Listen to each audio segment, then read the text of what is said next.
হচ্ছে 1, 5 এর পাওয়ার আছে সর্বোচ্চ 3। এখন আমি যেটা করতে পারি, আমি উৎপাদকগুলো একটু বোঝার চেষ্টা করতেছি কি কি উৎপাদক হইতে পারে। যেমন 1 হচ্ছে একটা উৎপাদক।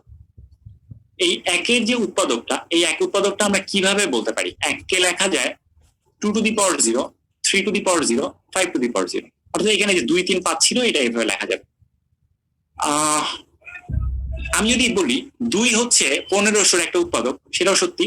এখানে 2 এর পাওয়ার হচ্ছে 1, বাদ বাকি দুইটার কোনো পাওয়ার নাই।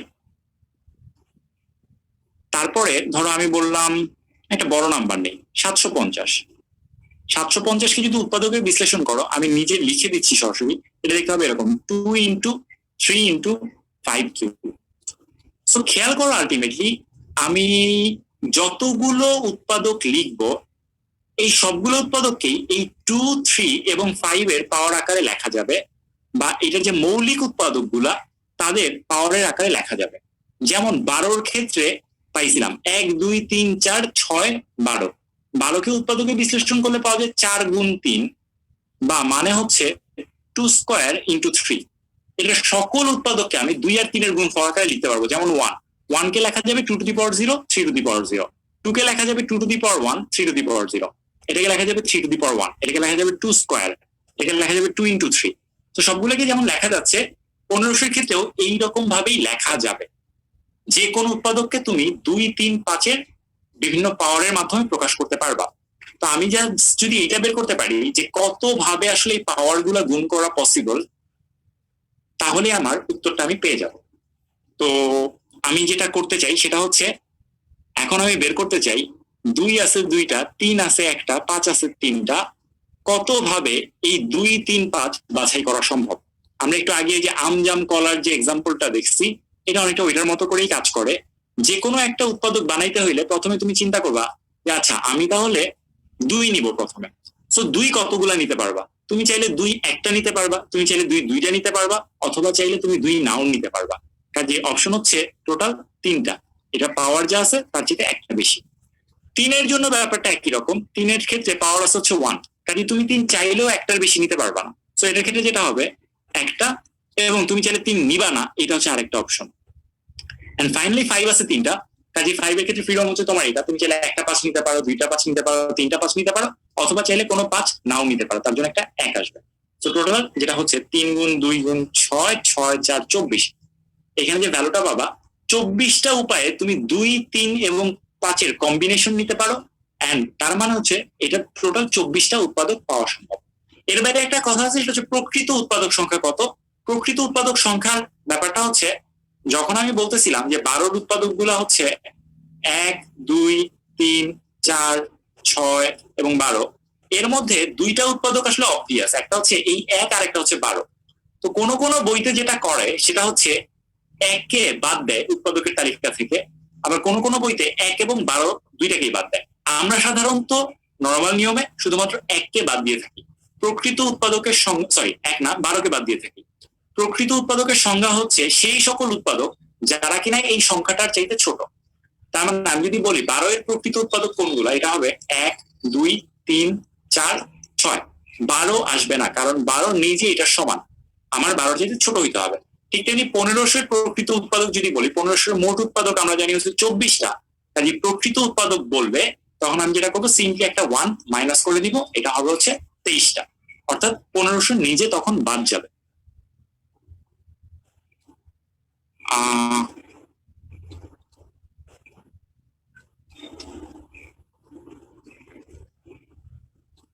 আচ্ছা, তো এরপরে আমরা এই জিনিসটা আসলে এর আগে কিছুটা আলোচনা করে আসছি, কাজে খুব বেশি আলোচনা করার কিছু নাই। আমরা দ্রুত কতগুলো আলোচনা করি। এটা অ্যান্সার গুলো একটু দেখি। কোন সমতলে 20টি সরলরেখা আছে, কোন 2টি সরলরেখা সমান্তরাল নয়, কোন 3টি সরলরেখা একই বিন্দুতে ছেদ করে না, কতগুলো ছেদ বিন্দু বের করা সম্ভব। তোমাদেরকে যেটা জানতে হবে, যদি 2টা সরলরেখা সমান্তরাল হয়, একমাত্র তখনই এরা আজীবন কোনো জায়গাতে গিয়ে ছেদ করবে না। কিন্তু যদি সমান্তরাল না হয়, অসমান্তরাল হয়, পৃথিবীর কোনো না কোনো প্রান্তে গিয়ে তারা ছেদ করবে। একটা ছেদ বিন্দু পাইতে আসলে কি লাগে দেখো, আর কিছুই না, 2টা সরল রেখা লাগে। তো তোমার মনে রাখতে হবে এখানে কতগুলো ছেদ বিন্দু পাওয়া সম্ভব, এটার উত্তর যদি তোমার জানতে হয়, তোমার আসলে বের করতে হবে এইখানে কতগুলো সরল রেখা আছে এবং এই সরলরেখাগুলা কোনটা কোনটার সাথে ছেদ করতেছে। So the idea is very simple. তোমার যদি এরকম অনেকগুলা সরল রেখা থাকে, তারা পৃথিবীর কোথাও না কোথাও গিয়ে একজন আরেকজনকে আসলে ছেদ করবেই। প্রত্যেকটা রেখাকে ছেদ করবে। এটা একটা হ্যান্ডশেকের মতো। দুইজন মানুষ আছে, সবাই যদি সবার সাথে হ্যান্ডশেক করে, প্রত্যেকের সাথে হ্যান্ডশেক করতেছে। সো এই জায়গাতেও চিন্তা করবা যে একটা ছেদ বিন্দু পাইতে হইলে তোমার আসলে কি লাগে। একটা ছেদ বিন্দু পাইতে আসলে যেটা লাগে আর কিছুই না। একটা ছেদ বিন্দু মানে হইতেছে সিম্পলি দুইটা সরল রেখা থাকলেই তাদের একটা ছেদ বিন্দু থাকবে। দুইটা সরল রেখা তুমি একটা জোড়া নেওয়া মানে হইতেছে একটা করে ছেদ বিন্দু আছে। যে কোনো দুইটা সরল রেখার একটা জোড়া নিবা, সেটা একটা ছেদ বিন্দু নির্দেশ করবে। তাই আমরা দেখবো যেটা ওকে 20টা সরলরেখা থেকে দুইটা করে সরলরেখা নিয়ে কতগুলো জোড়া বানানো যায়। অ্যান্সারটা খুবই সিম্পল, 20C2। সো মোট ছেদবিন্দু পাওয়া যাবে এইটা 20C2 সংখ্যক। 20টা থেকে দুইটা সরলরেখা যতভাবে বাছাই করা যাবে ঠিক ততভাবেই রেখাগুলো পরস্পরকে ততগুলো বিন্দুতেই ছেদ করবে। আচ্ছা, এরপরে যদি আমরা দেখি এই প্রবলেমটাকে একটু ফার্দার এক্সটেনশন। কোন সমতলে 20টা সরলরেখা আছে, যার মধ্যে 5টা সরলরেখা পরস্পর সমান্তরাল এবং 4টি সরলরেখা একই বিন্দুতে ছেদ করে, কতগুলো ছেদ বিন্দু বের করা সম্ভব। ওকে, যদি কতগুলো সরলরেখা পরস্পর সমান্তরাল থাকে তাহলে যে সমস্যাটা হয়, এই সরলরেখারা নিজেদের মধ্যে ছেদ করে না। এই যেমন দেখো এখানে তোমার 5টা সরলরেখা একে দেখাইছে, এই 5টা কিন্তু নিজেদের মধ্যে ছেদ করে নাই। আমরা এই ম্যাথটা যেভাবে করে থাকি, 20টা সরলরেখা স্বাভাবিক অবস্থাতে কতগুলো ছেদ বিন্দু উৎপন্ন করতো, 20C2 সংখ্যক। কিন্তু যেহেতু এখানে এই 5টা সরলরেখা নিজেদের মধ্যে ছেদ করে নাই, তাহলে ছেদ বিন্দুটা কিছুটা কম হবে। সো কতগুলো কম হবে সেটা আমরা বের করতে পারি এইভাবে। এই 5টা সরলরেখা যতগুলো ছেদ বিন্দু উৎপন্ন করতো সেই সংখ্যাটা বাদ দিব। এই 5টা নিজেদের মধ্যে ছেদ বিন্দু উৎপন্ন করতো 5C2, কাজেই 5C2টা বাদ যাবে। আবার এইখানে বলা আছে 4টা সরলরেখা একই বিন্দুতে ছেদ করে। 4টা সরলরেখা যদি একই বিন্দুতে ছেদ করে, তাইলেও দেখো আরেকটা ব্যাপার আছে, 1টা 2টা 3টা আর ধরলাম এখানে আরেকটা সরলরেখা 4টা। এরকম 4টা সরলরেখা যখন পরস্পরকে ছেদ করে তখন তারা স্বাভাবিক অবস্থাতে অনেকগুলো বিন্দুতে ছেদ করতো, কিন্তু এখানে যেটা হচ্ছে সবগুলো আসলে একটা বিন্দুতে ছেদ করে ফেলছে। অর্থাৎ যতগুলা বিন্দু পাওয়ার কথা ছিল ততগুলা বিন্দু আমি পাচ্ছি না। তো এটার কারণে যেটা করতে হবে, এই 4টা সরলরেখা যে বিন্দুগুলো উৎপন্ন করতো আমার আসলে সেইটাও বাদ দিতে হবে। তো আমি যেটা করব, এখান থেকে একটা 4C2 মাইনাস করবো, অ্যান্ড দেন যেহেতু 4টা মিলে একটা বিন্দুতে ছেদ করছে, এটার কারণে একটা 1 যোগ করবো। লাস্টে একটা কেন যোগ করছে আশা করি বুঝতে পারছো, যে 4টা মিলে আলটিমেটলি একটা বিন্দুতে তো ছেদ করছে, সেটার জন্য একটা 1 রাখা হয়েছে। ওকে, এটা গেল। অ্যান্ড দেন তারপরে হচ্ছে পরে যেটুকু ছিল এটা হচ্ছে সিমিলার প্রবলেম, এটা তোমরা নিজেরা চিন্তা করবা। ঠিক তেমনি এতক্ষণ যেটা বলতেছিলাম যে দুইটা সরলরেখা যতভাবে বাছাই করা যায় ততভাবে একটা ছেদ বিন্দু পাওয়া যায়। ক্লাসের শুরুর দিকে বলছিলাম কতগুলো বিন্দু যদি দেওয়া থাকে তাদের মধ্যে কতগুলো রেখা থাকবে এটা বোঝার জন্য আমরা যেটা করি সেটা হচ্ছে বিন্দুগুলা বাছাই করি। তো এই জায়গাটাতে কর্ণ সংখ্যার একটা ব্যাপার আছে, সেটা আমি একটু ছোট্ট করে বলে দিই। একটা সুষম ষড়ভুজ আছে, এই ষড়ভুজে মোট বিন্দু আছে 1টা 2টা 3টা 4টা 5টা 6টা। তোমাকে বলছে এদের মধ্যে কর্ণ আছে কয়টা। তো প্রথম কথা হচ্ছে 6টা বিন্দু পরস্পরের সাথে যোগ করলে মোট রেখা পাওয়া যায় 62 সংখ্যক। রেখাগুলো কি কি একটু দেখো, এই যে 1টা 2 3 4, মানে এগুলো সবই আসলে থাকবে। এখন দেখো তো এই যে 62 এটার মধ্যে বা এটা একটা মান আছে, মানটা হচ্ছে 15। এই 15টা রেখার মধ্যে কিন্তু তোমার এই বাহুগুলাও আছে, কারণ পাশাপাশি যোগ করলে যেগুলো পাওয়া যাচ্ছে সেইগুলো এদের মধ্যে চলে আসবে। এখন একটা ষড়ভুজের কথা যদি আমরা চিন্তা করি, সুষম ষড়ভুজ, আমরা দেখলাম একটা সুষম ষড়ভুজের শীর্ষবিন্দু হচ্ছে মোট 6টা। তো 6টা ষড়বিন্দুর মধ্যে 6টা ষড়বিন্দু পরস্পরের সাথে 6টা শীর্ষবিন্দু যোগ করে আমরা মোট রেখা পাইতে পারি হচ্ছে 15টা, যাদের মধ্যে এই বাহুগুলাও আছে, আবার আরেক ধরনের রেখাও আছে। কোন ধরনের রেখা সেটা হচ্ছে যে ভেতরে যদি আমি টানি এই রেখাগুলো আছে, এইটা এইটা এইটা। তো তোমরা যদি একটু ঠান্ডা মাথায় চিন্তা করো তাইলে বুঝতে পারবা আমি লাল কালি দিয়ে যেগুলো আঁকছি এগুলো হচ্ছে আসলে কর্ণ, আর কালো কালি দিয়ে যেগুলো আঁকছি এগুলো হচ্ছে আসলে মানে বর্গের বাহু, বর্গ বলতেছি, এই ষড়ভুজের বাহু। তো এইখানে যে 15টা রেখা আমি পাইছি, এই 15টা রেখার মধ্যে 2টা জিনিসই আছে, বাহুও আছে আবার কর্ণও আছে।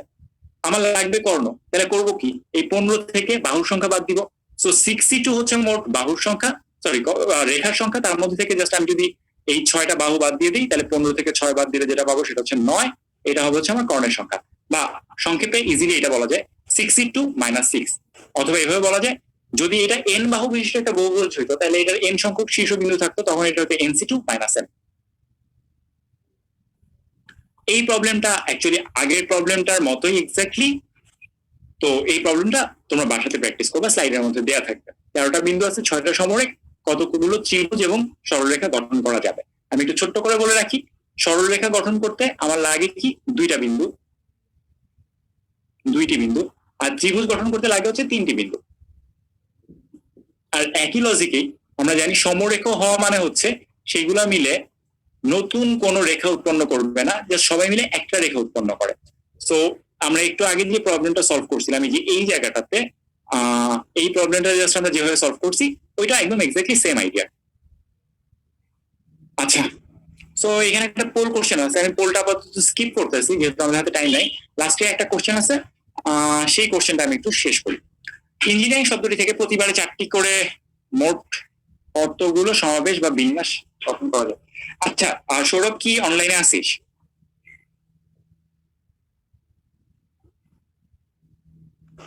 হ্যাঁ ভাই আসি, বলো। তুই কি এই লাস্টের এই প্রবলেমটা দেখাতে পারবি? ভাই এখন এই মুহূর্তে এটা দেখালে ওরা বুঝবে বলে মনে হচ্ছে না, আর সময় নেই তো হাতে, আমার একটু সময় লাগবে এটা বুঝাইতে। আমি বলবো? আচ্ছা, না আমি বলতেছি, সমস্যা নেই। ওকে। আচ্ছা, এখানে আমাদের কাজটা হচ্ছে ইঞ্জিনিয়ারিং শব্দটি থেকে প্রতিবারে 4টি করে বর্ণনীয় মোট সমাবেশ এবং বিন্যাস সংখ্যা কত হতে পারে সেটা আসলে ইয়া করতে হবে, বের করতে হবে। তো আমরা যেটা করবো সেটা হচ্ছে আমরা একটু চিন্তা করি অপশন গুলা কি কি আসলে। দেখো, আমরা যদি ইঞ্জিনিয়ারিং এর অক্ষরগুলো আলাদা করি তাহলে যেটা পাবো, এখানে আছে হচ্ছে 3টা ই, 3টা ই, তো হ্যাঁ 3টা এন, 2টা জি, 2টা আর, একটা আর দুইটা, দুইটা আই। 2টা আই আর একটা ইঞ্জিনিয়ারিং। হ্যাঁ ভাই, 3টা ই, 2টা এন, 2টা জি, একটা আর, 2টা আই। না, এন 3টা। হ্যাঁ ভাই ঠিক আছে, ঠিক আছে, আপনি যা লিখছেন সব ঠিক আছে। তো প্রথম উপায়টা যদি আমরা চিন্তা করি, প্রথম উপায় আমরা যেটা চিন্তা করবো যে এই যে 4টা করে নিয়ে সমাবেশ এবং বিন্যাস নিচ্ছি বা শব্দ গঠন করতেছি, প্রথম উপায়টা থাকবে আমার, এখানে আমি সবগুলো ভিন্ন ভিন্ন অক্ষর নিব, সবগুলো ভিন্ন। আমি একটা এক্সাম্পল চিন্তা করতে পারি, সবগুলো ভিন্ন কি হতে পারে। আমি ধরো যে এখান থেকে একটা ই নিলাম, বাট আরেকটা ই নেওয়া যাবে না, কেন? কারণ একটা ই নিলে 2টা সেম হয়ে যাবে। আমি একটা এন নিতে পারি, একটা জি নিতে পারি, এখান থেকে আর নিতে পারি, অথবা এখান থেকে আইও নিতে পারি, সমস্যা নেই। তো এখন এই যে সমাবেশ সংখ্যাটা কত হবে, সমাবেশ সংখ্যা বের করতে হলে আমি যেটা করবো, কাজটা খুব সোজা। সবগুলো ভিন্ন নিতে হইলে তুমি আগে দেখবা তোমার কাছে ভিন্ন ভিন্ন অক্ষর আছে কয়টা। দেখো, এখানে ভিন্ন অক্ষর যদি আমরা চিন্তা করি, এখানে এই 3টার মধ্যে ভিন্ন অক্ষর কিন্তু জাস্ট একটা, সেটা হচ্ছে ই। এখানেও যদি ভিন্ন অক্ষর একটা, এখানেও ভিন্ন অক্ষর একটা, এখানেও একটা, এখানেও একটা, আমি টোটাল ভিন্ন অক্ষর আছে আমার হচ্ছে 5টা। তো আমি যদি 4টা ভিন্ন অক্ষর নিতে চাই, এটা পসিবল হচ্ছে 5C4 উপায়। সমাবেশের কথা যখন বলা হয়েছে 5টা ভিন্ন ইয়া আছে, অক্ষর আছে, সেটা থেকে আমি 4টা ভিন্ন অক্ষর নিতে পারি 5C4 উপায়। দেন এগেইন আমি যদি সেকেন্ডটাতে যাই, এবার সবগুলো ভিন্ন নিব না, এবার আমি 2টা এক নিব, 2টা এক, আর বাকি যে 2টা আছে ওইটা হচ্ছে ভিন্ন। তো 2টা এক আসলে কিভাবে নেওয়া যায়? একটা হচ্ছে তোমার মনে হতে পারে ভাই আমি 2টা জি নিতে পারি, 2টা জি নিলাম, তার সাথে হয়তো একটা আই নিলাম, একটা আর নিলাম। ওকে, এটা একটা অপশন হতে পারে, এখানে 2টা আছে তুমি 2টা নিয়ে নিলা। বা তুমি চাইলে 2টা আইও নিতে পারতা, তার সাথে একটা আর একটা জি নিতে পারতা। খেয়াল করো, তুমি কিন্তু চাইলে এইখান থেকেও 2টা নিতে পারো। অর্থাৎ তোমার কিন্তু এরকম একটা কিছু হইতেই পারে যেখানে 2টা ই আছে, একটা জি আছে, একটা আর আছে। তার মানে হচ্ছে 2টা একই নিতে হলে শুধুমাত্র যে এই 2টা থেকেই নিতে হবে এমন কোনো কথা নাই। তুমি চাইলে এই 3টার গ্রুপ থেকেও 2টা একই নিতে পারবা। এইটাই হচ্ছে এই ম্যাথের সবচেয়ে গ্যাঞ্জামের পার্টটা। এটা বুঝতে পারলে আর কোনো ঝামেলা নাই।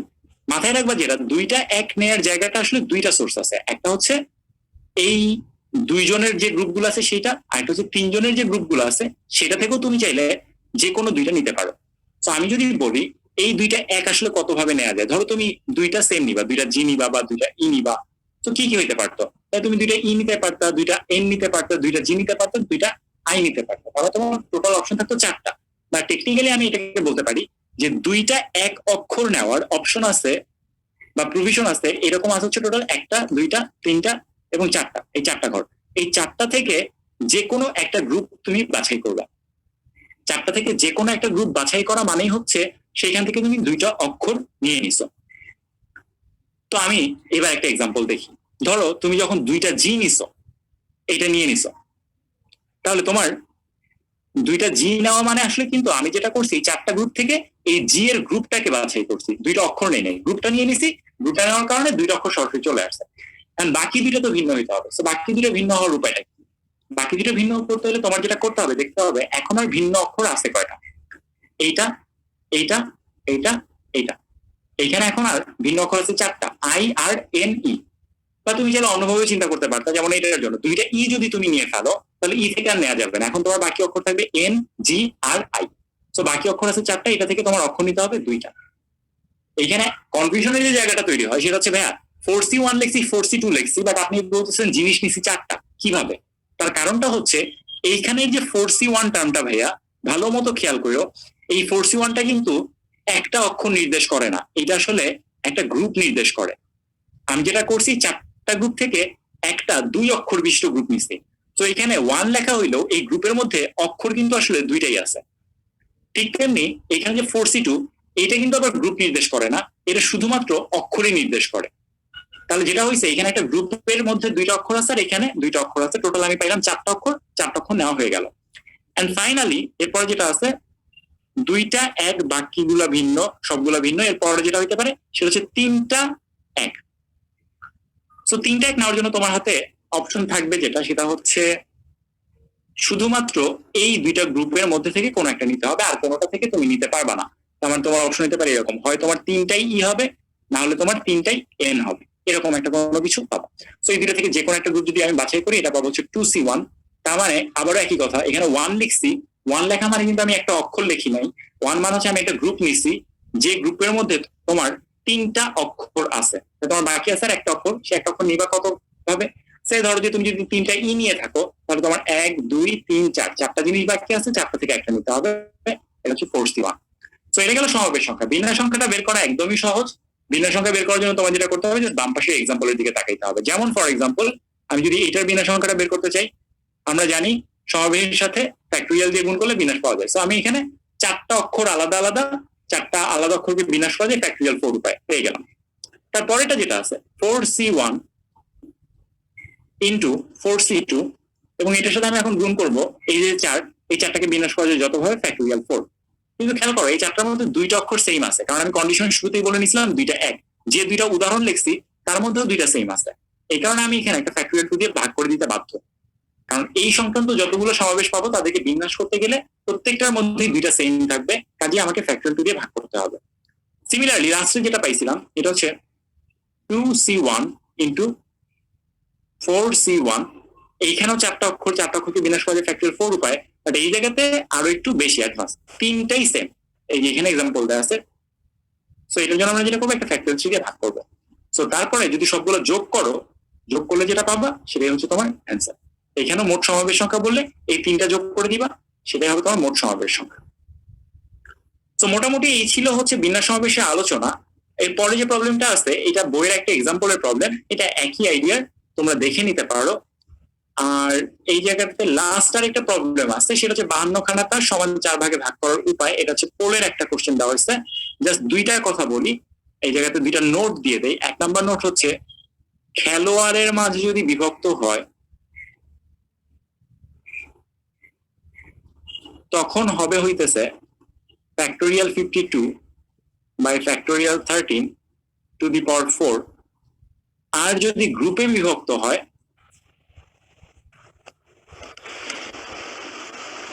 তাহলে এটা হবে factorial 52 by factorial 13 to the power 4, মানে যা ছিল তাই থাকবে, এটা বাড়তি ফ্যাক্টোরিয়াল 4 দিয়ে ভাগ করতে হয়।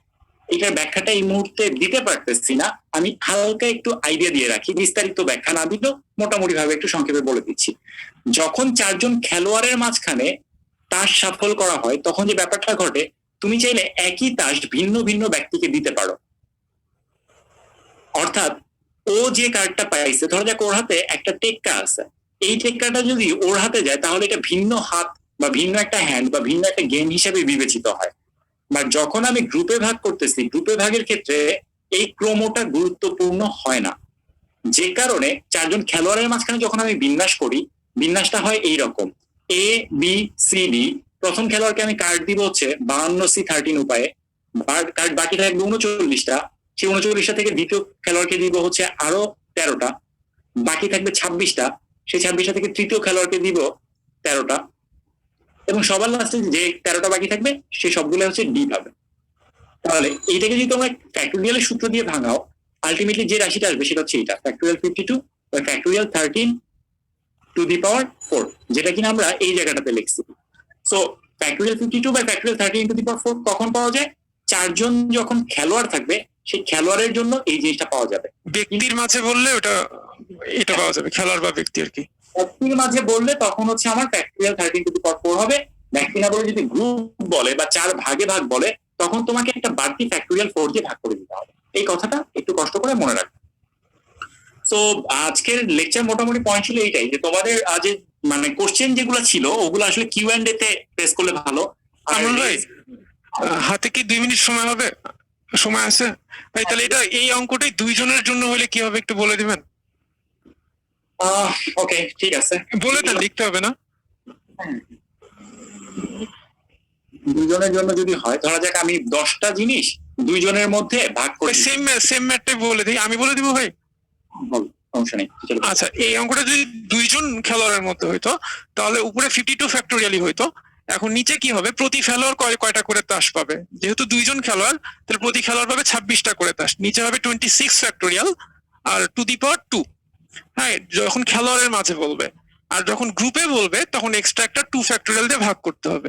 মানে 2 নম্বর অঙ্কটার অ্যান্সার হবে তখন 52 factorial divided by 2 factorial into 26 factorial square.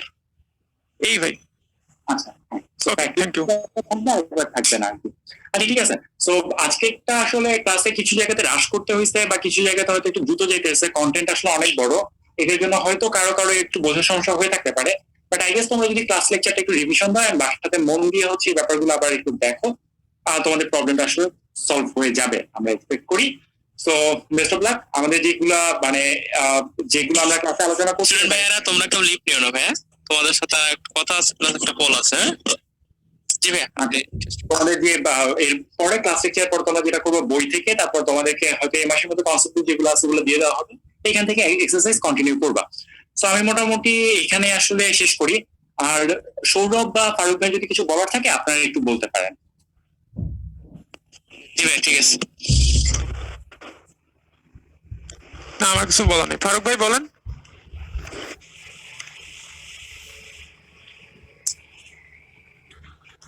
আচ্ছা ভাইয়া, তাহলে আর কি আপনারা লিপ নিতে পারেন। ওকে ভাই, থ্যাংক ইউ। আচ্ছা, নেক্সট ক্লাস 10:30 ভাইয়া জয়েন দিয়ে দেন একটু, হ্যাঁ? আচ্ছা স্টুডেন্ট ভাইয়া, পুরা তোমাদের জন্য পড়াটা ছাড়ার কথা সেটা